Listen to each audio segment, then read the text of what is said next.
Mainline tonight. My name is Melissa Jacobs. It's our Lady Boss event. And my first guest is Brigid McGrath Stasen. She is the president of Femme City, Philadelphia. And of course, she's been an entrepreneur in her own right for many, many years. So Brigid, I haven't seen you since this whole pandemic nonsense started. Are you and George doing okay? We're doing great. Thank you. We're all healthy. We're playing by the rules. So it is what it is. We're just making the best of everything. Excellent. Okay, so let's start out by talking about your business and your entrepreneurial history, and then we'll talk about Femme City, Philadelphia. Sure, happy to. Well, as far as my current business, I'm a stylist and image consultant for the Etc. collection and a beautiful line of women's ready-to-wear clothing sold by trunk shows. And also I represent a beautiful jewelry line called the Frida Rothman collection. And that is actually a new direct-to-consumer opportunity that just started a few months ago, unfortunately, right before the pandemic. So we've all had to, shift gears like everybody else and work virtually and do our best, that we can do where our business is going. And you've been a working woman for a long time. You work with your husband, George, also. But even before that, you have a long history being an entrepreneur, correct? Yes, I have. I absolutely have. And I've done a number of different things. My life has always been fashion. And that's something I've always circled back around and come into. And back again, here I am again, back into it. I retired 2 years ago. And now I'm back selling clothes and jewelry again. So it's a lot. And so, right. So for the people just joining us, my name is Melissa Jacobs. This is Mainline Tonight. Tonight, it's our Lady Boss event. We're asking the question, have women pivoted better than men? So in October of 2019, you became president of Femme City, Philadelphia, but you were a member for many, many, many years. So tell us about your history with Femme City and the mission of Femme City. Sure. Thank you. I am actually a founding member. We've been in existence for about 11 years, all told nationally, and 11 years in the Philadelphia market. The Philadelphia market is one of the first markets to open. And we are the largest chapter in the United States, which is a lot of fun.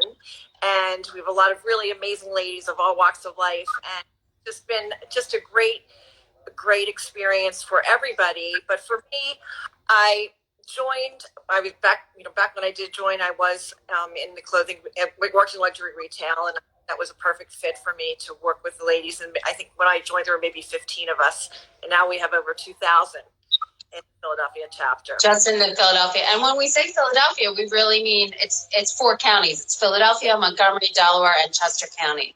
And it's a networking group, right? I mean, so there are a lot of events at which people can network, women can network and make business connections. And before the pandemic, so you took office in October, and you and I spoke. You were actually in the April issue of Mainline Today with George as one of our power couples. And you had big plans for Femme City to move forward in a little bit of a different direction, to have regional, local even groups and meetings to make it easier for people to attend. So tell me about what your plan was for Femme City. Plan was, the best laid plans. My plan was that we were going to, well, let me back up a little bit and say that one of the challenges that when I first became president, I really pulled a lot of the ladies, a lot of the members, and said, what do you want? What do you need from me? What is it that you feel that we're missing? What may I do that will make this even more special for all of you? And one of the biggest challenges that I got was that everything was usually held in one location. And it just wasn't always convenient for everyone to go to Center City only or to the main line only or whatever. So I put together a plan with my board of advisors. I have 10 women on my board of advisors, and I paired them up. So we had 5 teams that we started doing a coffee talk program. Literally started the week of when the quarantine started. We did one coffee talk, but the plan was to do it in the Downingtown area, Glen Mills area, Upper Main Line, Lower Main Line, King of Prussia, where ladies could come, in the morning, just grab a cup of coffee, meet with 12 or 15 women, and just chat about, whatever the agenda was for the day, and we would then move forward, and everybody was really excited about it, and then everybody was really disappointed when everything fell through. So I actually have continued it virtually.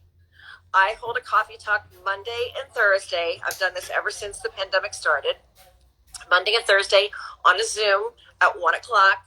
And I have anywhere from 15 to 20 women that tune in, all different women, and they come on and they introduce themselves. They talk about their business, and we may have some fun.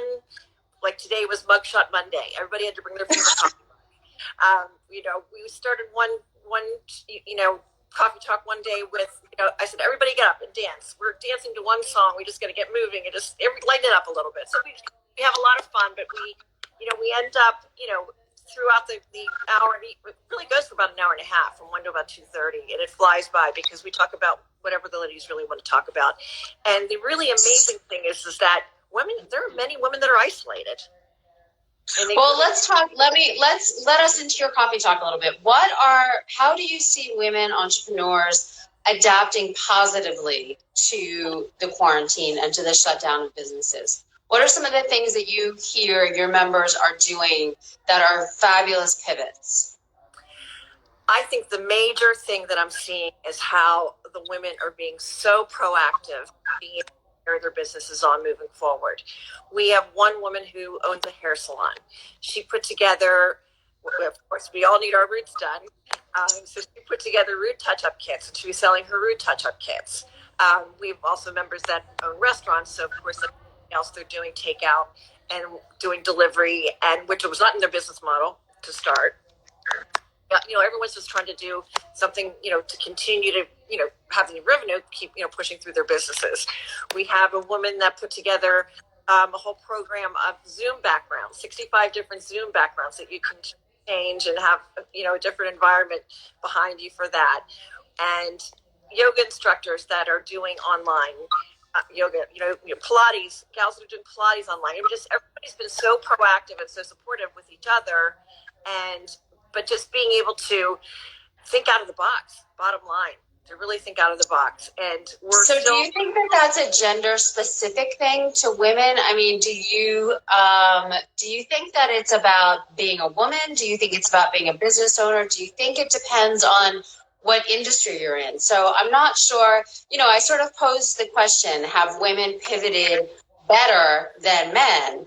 But it may not be by gender. It may be by personality. It may be by whatever business you're in. If you're an engineer, you may have one way of thinking. If you're, in a more creative profession like you and I are, maybe you're used to thinking differently. Why do you think some people have adapted better than others? Well, the first part of your question, I really do think it's unique to women, because women have just women have been able to just carry the ball. We do it all. We get up, we get our kids out the door, we go to work, we get home, we make our dinner, we take care of our family. And now, my daughters are grown, but now the women are layering in the whole process of teaching their children at home and having to entertain children, where they were always so busy with their sports and running here and running there. So the women that I work with on a daily basis truly are, I just believe, very creative and also very empathetic to what each other need, and are very helpful to each other as well too. I see a lot. I was thinking about this in terms of Femme City, and I was thinking that I think women may be better socially networking, right? There's the Old Boys Network, and we live on the main line, and we live in the side, and we are very familiar with the Old Boys Network. But women, through organizations like Femme City and other women's, we're going to talk to the Walnut Club in a second, and the Athena Collective. And so we're better at socializing a little bit, and maybe asking for support and asking for help from one another. Maybe that we're used to doing that, so that now when we're all stressed out and trying to deal with everything, I don't know, are we leaning on each other more because we're able to? Do you think that's part of it? I absolutely believe that's part of it, because, I've witnessed it. I've witnessed women that have been, in a jam, with something at home with the kids, and they need to be able to even just to get out to grocery shop. They can't get out because they don't want to take their little children out to a grocery store. So they talk to another femme or another femme just says, hey, what can I do for you? Let me do your grocery shopping and leave it on your front porch. And because we all did, from the beginning, we were doing the Instacart and all of that, but that went by the wayside because it just got totally overwhelming, and you wanted a can of soup and you had to wait 2 weeks for it. So, people are absolutely pitching in with each other and being very supportive. I mean, I don't know that there are a lot of men sitting around having, coffee talks on Zoom and sort of. I don't think so. I don't think so. So for those women, but to be honest, not every single woman is adapting positively. So for people who are struggling with their businesses and are struggling, I mean, we're all struggling with our businesses, but, emotionally and creatively, do you have any words of wisdom or support for women? Certainly they can go to your website, Femme City Philly, and find out all the programming that you're doing. If you are not part of this organization, now's a really good time to be part of it, or to the Walnut Club or to the Athena Collective. It's all there. There's a lot of support out there for women. But so if somebody is just sort of sitting at home and watching and thinking, I'm just overwhelmed, I just can't deal with this anymore, what would you say to that woman? I always encourage them to reach out, to join our coffee talk. I know it may sound a little bit silly, but we end every session with, what's your ask? We go around the Zoom, and even though we're talking about, trying to do some business, what's your ask? What do you need? What is there that we can do for you? And again, when you say I don't think they're men sitting around coffee talks, I don't think they are, but I don't think they're saying, what's your ask? What is it that you truly need that if I can't help, someone can? And my phone blows up. I've been busier since this pandemic than I have ever imagined I would be with Femme City, because I have women reaching out to me saying, I need this. I need someone, can get me corrugated boxes because I want to deliver food to people. And do we have a member for that? And do we have a member for this? Do you know someone that can do this? And another gal, we've had people that have had deaths in their family, and everybody pitches in and, puts together, funds and buys dinner for the family, and it's delivered by a local restaurant. We work closely with Horizon House, and we did a whole project where we got all of our Femme City owned food companies, food businesses, and people were able to call and donate. Like you could call Santuos and BYOB in Bryn Mawr and order dinners, and that would be then delivered to people at Horizon House that are in need. And wow, that was a really successful initiative, and I'm so proud of it because we really did, very, very well with that. And there, again, just everybody sort of thinking out of the box and trying to do what they can to do to help each other. And maybe it's exactly what you said. What's your ask? We ask for help. I have certainly called people and just vented because I need to vent. So if people need help, tell us the website, tell us where they can find out more about the coffee talks. Where should people go to find out about that? Well, FemCity.com, FemCity.com is our website, and absolutely go on that site to navigate. It shows a ton of content that we offer, and we're not just networking. There are so many different educational, opportunities that come through from Violet Diayala, who's our CEO and founder. I mean, she has something going on once, twice, 3 times a day. I don't know how she does it. So it's really there's something for everybody. And then in the meantime, I'm Philadelphia. My email is Philadelphia@FemCity.com. And we are okay. So if people want to join, if they need, there we go, FemCity.com. Thank you, Doreen. FemCity.com. And there's the Philadelphia chapter. So if you want to ask, or you want to give, or you want to be part of a great organization, Femme City Philadelphia is the way to go. And I hope that people will stay with us. We have 2 other great women's organizations coming up. But Brigid, it's great to see you. I hope to see you very soon. Hopefully we'll have another lunch. I will be at the coffee talks when they resume. Thank you for making the time to speak with me. Please send my regards to George and have a wonderful night.